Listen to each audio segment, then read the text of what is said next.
North বেঙ্গলের offbeat তো সবার পছন্দ। আমিও ঘুরে চলে এলাম তাকদা থেকে।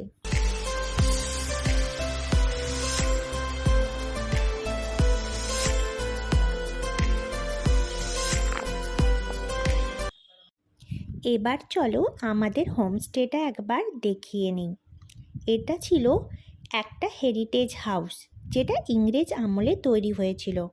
তাকদাতে এই ধরনের অনেক হেরিটেজ হোম রয়েছে। এর নাইট ভিউটাও তোমাদের সাথে শেয়ার করে নিই।